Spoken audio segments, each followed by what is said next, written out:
Have we noticed that there's a slight discrepancy between the Francis Coppola Dracula and the Mel Brooks Dracula? In the former, Jonathan Harker goes to Dracula's castle in Transylvania. In the latter, Renfield goes to the castle. Now, this is interesting. Guess which one's correct? The Mel Brooks version is correct. Bram Stoker had Renfield go to Transylvania, where he meets Anne Bancroft doing that thing with her throat. You know, Anne Bancroft being, of course, Mel Brooks' wife. She's in a lot of his movies. Okay, let's see which long-distance company we should use, and then we'll get back to the flick. Why do all these commercials make you certain you're paying way too much for your phone calls? You know, I'm changing long-distance companies 4 times a week now. Can we just go back to the way it was on Andy Griffith? You know, just pick up the phone, ask Sarah to connect you to Floyd down at the barbershop, right? How much would I have to pay for that? We'll be back with Joe Bob's Monster Vision and Dracula Dead and Loving It after these messages. Has anybody besides me noticed that every woman in this flick has huge occipital mapillaries? Amy Yazbek, who I'm sure you guys remember from the last Mel Brooks picture we showed, Robin Hood Men in Tights, is Mina in this picture, and that's Lisette Anthony as the lascivious Lucy. Lisette kept getting cast as stuffy English Rose type characters until she posed naked for Playboy to shake things up a little bit. And that might have been where Woody Allen saw her when he cast her in Husbands and Wives. Remember the bimbo aerobics instructor who Sidney Pollack starts working out with, if you know what I mean, and I think you do? Well, that was Lisette Anthony. Okay, ads, and then back to the flick. I was going to make a Woody Allen joke, but you can't really make Woody Allen jokes anymore, you know? Because people go, oh, gross. Even though he married that girl. You know, he did the decent thing, right? It'd be different if he just wrangled a few Anaconda wraparounds out of her, you know, but they went to the church and did it. Does he get any credit for that? I don't think so. What am I missing here?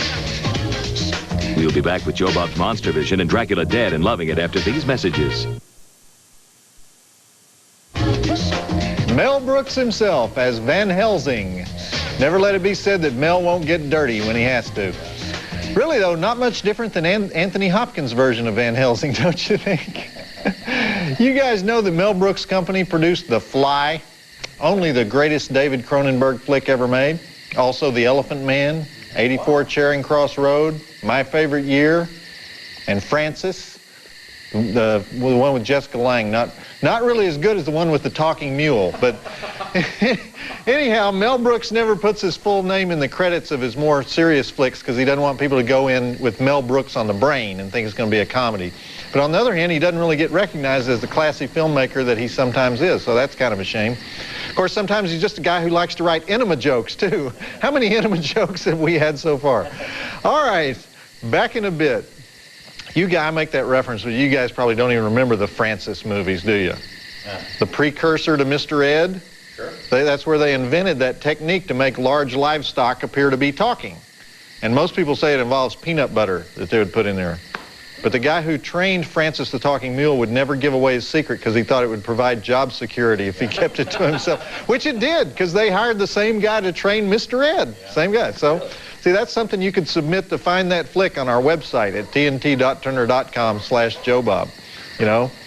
Joe Bob, what was that movie from the 50s where Piper Laurie and a talking donkey break up a crime ring? You know? Or you could be the one to identify it. Why, that's Francis Goes to the Races, you moron! Or just forget about the contest and just email me at joebob@turner.com. If you want a t-shirt, though, you do the contest on there and be a little nicer, okay? Jeez. We'll be back with Joe Bob's Monster Vision and Dracula Dead and Loving It after these messages. Peter MacNicol is pretty funny in this movie as the bug-eating idiot Renfield. He's seen these days on the popular Ally McBeal. There's something that'll make me puke. You know, this isn't the first Dracula parody. We covered some of the other Dracula flicks during the first movie, but we didn't cover the comedy Dracula flicks. You know what the first one was, right? Yeah. Abbott and Costello Meet Frankenstein from 1949. Dracula was in that, too. And there are a couple of other monsters in that, too. But what about Spaceship Sappy? Oh, yeah. Wow. From 1957, where the Three Stooges meet a vampire. El Castillo de los Monstros from 1958. Ever seen that? Spanish flick, hilarious flick. Bela Lugosi spoofed himself in Old Mother Riley Meets the Vampire. as did Christopher Lee when he went to Italy to make Uncle Was a Vampire. We all remember Roman Polanski's vampire comedy, The Fearless Vampire Killers. Right. George Hamilton in Love at First Bite. But who remembers The Maltese Bippy from 1969? Rowan and Martin square off against a vampire. How good is that? Or Bunicula. The Vampire Rabbit. Bunicula the Vampire Rabbit. Not to mention a bunch of flicks that make the list due to the titles alone, like Dragula, Trampire, Spermula, and Blackula, which we mentioned before. Guess which one's not rated X, you know? Anyhow, you get the idea, right? Back to Dracula Dead and Loving It after the ads. Blackula, though, is a great movie. Blackenstein sucks, but Blackula was great. And I didn't mention Defula. I'm not kidding. Defula is a Dracula flick done completely in sign language. Which is pretty funny when the victims start screaming with their fingers. We'll be back with Joe Bob's Monster Vision and Dracula Dead and Loving It after these messages. You know, this movie's not bad, but there's a lot of really funny guys in it whose talents aren't being fully utilized. I mentioned Harvey Korman as Dr. Seward. He's just playing straight man to Mel Brooks here, which, of course, is what he did with Tim Conway on the Carol Burnett Show. Remember how he'd always crack up at whatever Tim Conway was doing? But Harvey was pretty funny himself on that show. And Steven Weber's a pretty funny guy, big star of Wings. He and Amy Yazbek were reunited on Wings, right? Didn't she play the sister? Yeah. The one without the Southern accent?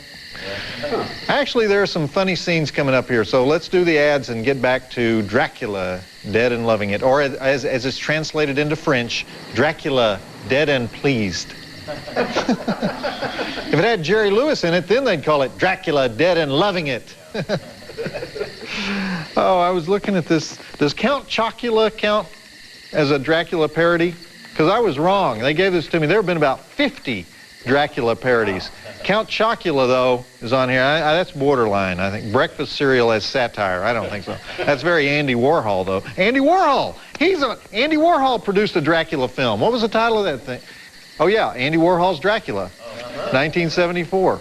Did Andy play the part himself or just drip some fluorescent paint on one of his groupies or something? I don't know. Maybe he used Count Chocula as Dracula. That would be very Warholian, don't you think? Yes, sir. Yes, we are moving on. Yes, thanks. Sorry. We'll be back with Joe Bob's Monster Vision and Dracula Dead and Loving It after these messages. I should mention that this flick got a very special award in 1995. Most Boring Comedy of the Year by the Boring Institute. The Boring Institute is in New Jersey, and it only has one member, the Institute's founder, president, and membership chairman, and he limits membership because meetings would be too boring. But it's not that bad, though. I think he was overstating it a little bit. According to Mel Brooks, it did very well in Transylvania. Yuck, yuck, yuck.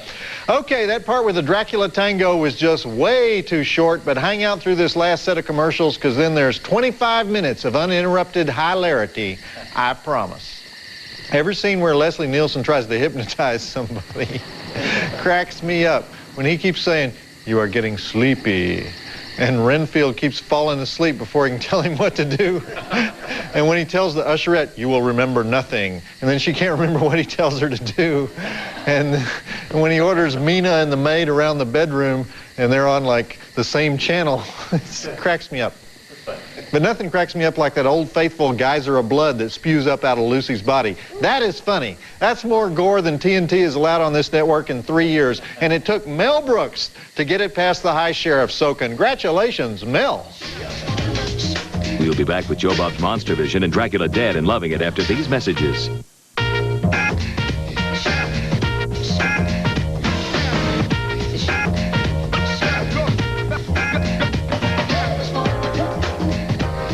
That last line, the one in Yiddish, Mel Brooks says he likes to throw in jokes that the only people who will get it are the 3 old Hasidic guys in the back row.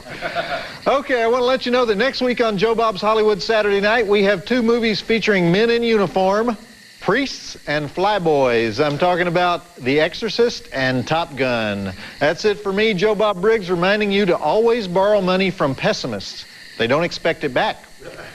Did you guys hear the one about the guy who's eating in a fancy restaurant with a gorgeous redhead sitting over at the next table? Did you hear this? Guy's been checking her out since he sat down, but he doesn't have the nerve to talk to her. Suddenly she sneezes and her glass eye comes flying out of its socket towards the guy. He reaches out, grabs it out of the air, and hands it back to her. The woman says, "Oh my, I'm so sorry," and she pops her eye back in place. And then she says, let me buy you dinner to make it up to you. So they have this great dinner together. And afterwards the woman invites him to the theater, and then they go out for drinks, and she pays for everything. And then she asks him if he'd like to come to her place for a nightcap and stay for breakfast the next morning. So the next morning, she cooks him a gourmet breakfast. The guy's just amazed. Everything's been incredible. And he tells her, "You know, you're the perfect woman. Are you this nice to every guy you meet?" The woman says, "No, you just happen to catch my eye." Joe Bob Briggs reminding you that the drive-in will never die. An Indian brave is sick and dying. So the village medicine man tells him his only cure is to hunt down and kill a large deer. He has to go out, hunt the deer, skin the animal, dry the hide, cut the hide into 30 long, thin strips, and eat 1 strip a day until it's all gone. Then report back to the medicine man. So he manages to go out and kill the deer and skin it and start eating the strips. On the 30th day, he eats the last strip.